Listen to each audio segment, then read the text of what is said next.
Civil सेवा परीक्षा की तैयारी कर रहे मेरे सभी प्यारे नौजवान साथियों, नमस्कार। दोस्तों, आज मैं आप सबसे कुछ ताज़ा तरीन खबरों के बारे में बातें करने जा रहा हूं, जो स्पेशली प्री एग्जामिनेशन की दृष्टि से जो 2026 में होने वाले हैं मई में, बहुत ही महत्वपूर्ण हो सकते हैं। तो आइए कुछ ऐसी खबरों को देख लेते हैं। अभी G20 की बैठक हुई। क्या आप बता सकते हैं कि ये बैठक कहाँ हुई थी? मैं इसलिए पूछ रहा हूँ क्योंकि इस बैठक की बहुत ज़्यादा खबरें अखबारों में उस तरीके से आई नहीं है। G20 की बैठक हो गई। बैठक में कोई बहुत महत्वपूर्ण निर्णय भी नहीं लिए जा सके, लेकिन बाकायदे जो संयुक्त घोषणा पत्र है वो जारी हुआ और उसमें भारत के हमारे प्रधानमंत्री जी ने जो उपाय सुझाए थे उन्हें शामिल भी किया गया, लेकिन इसकी बहुत ज़्यादा चर्चा नहीं हुई। इसलिए हो सकता है कि आपको ये ना मालूम हो कि ये बैठक कहाँ हुई थी, लेकिन परीक्षा की दृष्टि से महत्वपूर्ण है जानना। फ्रेंड्स, ये जो बैठक हुई थी, यह बैठक हुई थी दक्षिण अफ्रीका में, साउथ अफ्रीका में। लेकिन इसकी जो चर्चा हुई वो दक्षिण अफ्रीका में बैठक होने के कारण नहीं हुई, बल्कि इसलिए हुई क्योंकि इस बैठक में जो अमेरिका के राष्ट्रपति ट्रंप महोदय हैं वे नहीं आए थे। और ये बहुत बड़ी चर्चा का कारण बन गया था, क्योंकि G20 की बैठक में generally head of the government आते हैं। तो ट्रंप जी क्यों नहीं आए, ये भी जानना जरूरी है। ट्रंप जी इसलिए नहीं आए कि उन्होंने कहा कि दक्षिण अफ्रीका में अभी भी गोरों पर अत्याचार हो रहा है। अब ये बात अलग है कि दक्षिण अफ्रीका आज़ाद होने से पहले गोरों के द्वारा वहाँ के कालों पर अत्याचार किया जाता था, लेकिन ये अमेरिका का अपना परसेप्शन है। उन्होंने ये आरोप लगाया और इसके कारण वो नहीं आए। लेकिन एक जो सबसे बड़ी बात है, जो बहुत इंपॉर्टेंट है, आपको मालूम भी होना चाहिए कि इसके बावजूद कि अमेरिका के राष्ट्रपति नहीं आए, बाकायदे बैठक हुई और उस बैठक में संयुक्त घोषणा पत्र भी जारी किया गया। भारत के संदर्भ में क्या इंपॉर्टेंट रहा? देखिए, भारत के संदर्भ में इंपॉर्टेंट ये रहा कि हमारे प्रधानमंत्री जी ने 6 सुझाव दिए जिनका प्रभाव संयुक्त घोषणा पत्र में दिखा। साथ ही भारत ने कनाडा और ऑस्ट्रेलिया के साथ टेक्निकल पार्टनरशिप का समझौता भी किया। चलिए, ऑस्ट्रेलिया से तो हमारे संबंध बहुत अच्छे हैं, लेकिन कनाडा से आपको मालूम है कि इससे पहले के जो प्रधानमंत्री थे उन्होंने काफ़ी तनावपूर्ण बना दिए थे संबंधों को, लेकिन अब फिर से हम सामान्यीकरण की दिशा में बढ़ रहे हैं। ऐसी दृष्टि में कनाडा के साथ टेक्निकल पार्टनरशिप का समझौता हो पाना एक अच्छी पॉजिटिव खबर है। दोस्तों, 2 बातें और हैं जो मुझे बहुत अच्छी लगी। उसमें पहली सबसे इंपॉर्टेंट बात यह है कि प्रधानमंत्री जी ने ये कहा कि ये जो विकास है, ये जो डेवलपमेंट है, इसको पुनर्परिभाषित करने की ज़रूरत है। अभी तक हम डेवलपमेंट को किस आधार पर लेते हैं? जो डेवलप्ड कंट्री ने परिभाषा बना दी है कि इतने GDP हो, फलाने फलाने हो, तो हम डेवलपमेंट मानते हैं।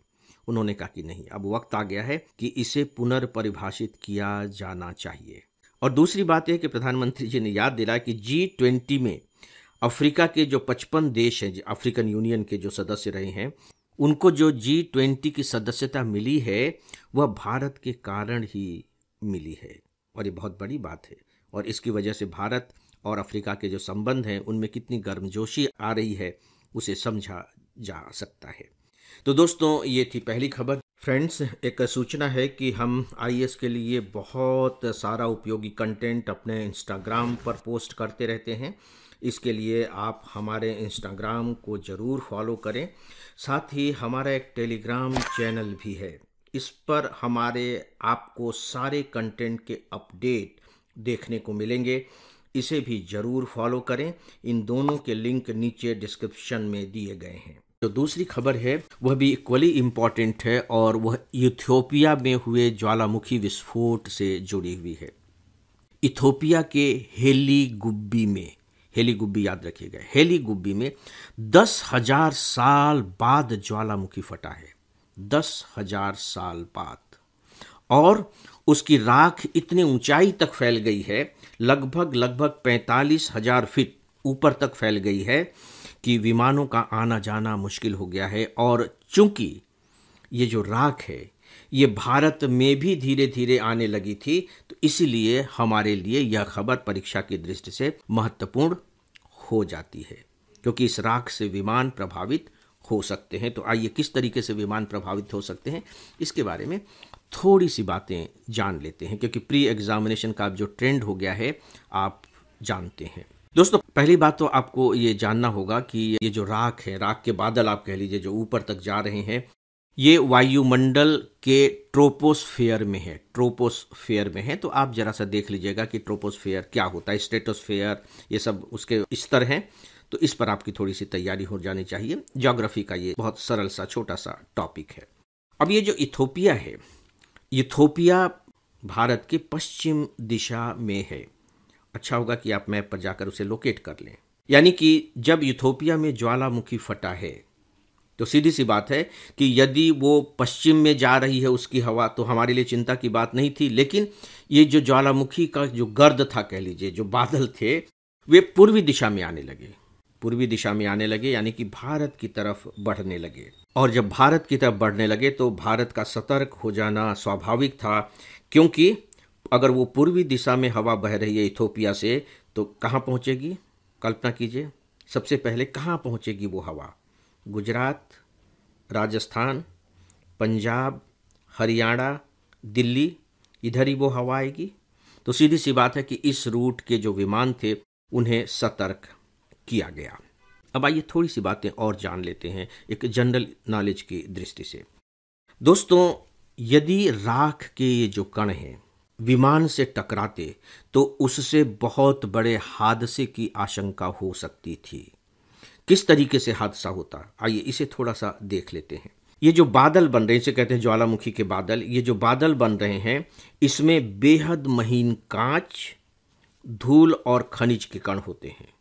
ठीक है, मैं रिपीट कर रहा हूं, बेहद महीन कांच, धूल और खनिज के कण होते हैं। साथ ही सिलिका, ध्यान से सुनिएगा क्योंकि प्री एग्जामिनेशन में साइंस के अंतर्गत इस तरह के प्रश्न पूछे जा सकते हैं। सिलिका, एल्यूमिनियम ऑक्साइड, लौह ऑक्साइड और सल्फर जैसे तत्व भी होते हैं। ठीक है, समझ में आगे, कण हो गए आपके। और विमान इंजन में जब ये कण जाते हैं तो वहाँ 1000 डिग्री तापमान में पिघलकर जो टरबाइन का ब्लेड होता है ये उस पर जम जाते हैं। और जब टरबाइन के ब्लेड पर ये जम जाते हैं तो जो इंजन है वो अपनी क्षमता, अपनी पावर धीरे धीरे खोने लगता है। और अगर इंजन अपनी क्षमता खो दे तो फिर क्या होगा, इसके बारे में आप अनुमान लगा सकते हैं। दोस्तों, जैसा कि मैंने शुरू में कहा कि जो ज्वालामुखी की राख थी ये लगभग 45,000 फीट ऊपर तक जा रही थी। तो ऐसी स्थिति में एक एक्शन लिया सरकार ने, थोड़ा इसके बारे में भी जान लीजिए। Real time volcanic S response protocol, नाम देखिए, इसी से आपको पता लग जाएगा। रियल टाइम, बिल्कुल सही टाइमिंग के आधार पर वोल्केनिक एस, वोल्केनिक मतलब ज्वालामुखी और एस का मतलब है राख। ज्वालामुखी के राख के प्रति क्या रिस्पांस होना चाहिए, प्रोटोकॉल सक्रिय किया, यानी कि उसके बारे में जो आधारभूत नियम बनाए गए हैं भारत सरकार ने उसे लागू कर दिया। सामान्य ज्ञान के तहत, जैसे अभी मैंने एक बात कही कि ज्वालामुखी की जो राख है वो 45,000 फीट ऊपर तक जा रही थी। अब आपको इसे रोकना है, लेकिन विमान चलते रहेंगे, विमान आप नहीं रोक रहे हैं, तो आप कौन सा कदम उठाएंगे? अगर मान लीजिए कि आप विमानन सचिव हैं या विमान मंत्रालय में आप काम कर रहे हैं, नागर विमानन मंत्रालय में, तो फ्रेंड्स उसमें किया यह गया कि कुछ विमानों को उनकी न्यूनतम उड़ान ऊंचाई से 2 से 4,000 फीट नीचे उड़ाने के आदेश दिए गए। तो फ्रेंड्स, इस विषय के बारे में आज बस इतना ही। इसी के साथ ही आज के इस डेली ऑडियो लेक्चर को अब यहीं समाप्त करता हूं। नमस्कार।